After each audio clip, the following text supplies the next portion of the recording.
السلام علیکم friends and welcome to history ہمارے ساتھ۔ دوستو آج ہم کچھ تہذیبوں کے ماضی اور حال کے بارے میں بات کریں گے۔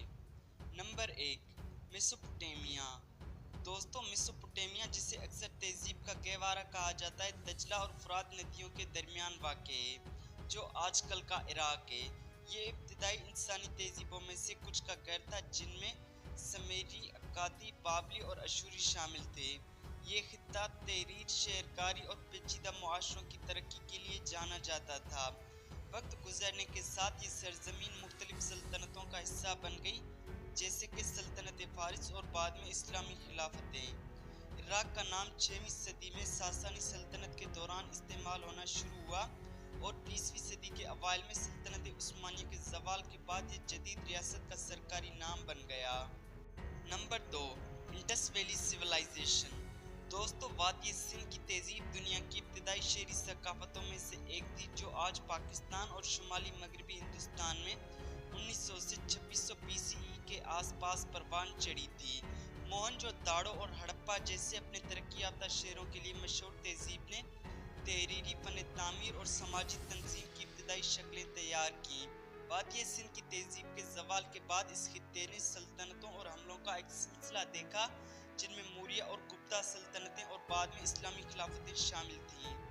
1947 میں ہندوستان میں برطانوی راج کے خاتمے کے بعد یہ خطہ پاکستان کی آزاد ریاست بن گیا، ایک ایسا نام جو نئی قوم کے اسلامی تشخص کی عکاسی کرتا ہے۔ Number 3، Roman Empire. دوستو رومی سلطنت جس نے 117ویں عیسوی میں اپنے عروج پر یورپ، شمالی افریقہ اور مشرق وسطیٰ کے بیشتر حصوں کو گھیر لیا، تاریخ کی سب سے طاقتور سلطنتوں میں سے ایک تھی۔ روم کا شہر اس سلطنت کا مرکز تھا، جس نے قانون، حکومت، فن تعمیر اور زبان پر لازوال میراث چھوڑی۔ 476 عیسوی میں مغربی رومی سلطنت کے زوال کے بعد یہ خطہ مختلف سلطنتوں اور ریاستوں میں بٹ گیا۔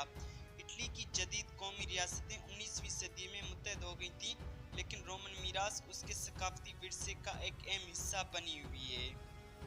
Number 4، Persian empire.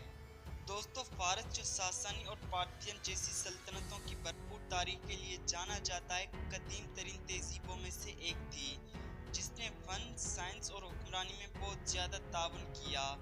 فارس کا نام مغربی باشندوں نے صدیوں سے استعمال کیا، جو سلطنت کے ایک علاقے پارس سے ماخوذ ہے۔ تاہم ملک کا مقامی نام ہمیشہ ایران رہا ہے، جس کا مطلب ہے آریوں کی سرزمین۔ 1935 میں رضا شاہ نے درخواست کی کہ بین الاقوامی برادری ملک کو ایران کے نام سے منسوب کرے، اور اس نام کو اس کے ساتھ جوڑتے ہوئے اس کے باشندوں نے اسے ہزاروں سال سے پکارا تھا۔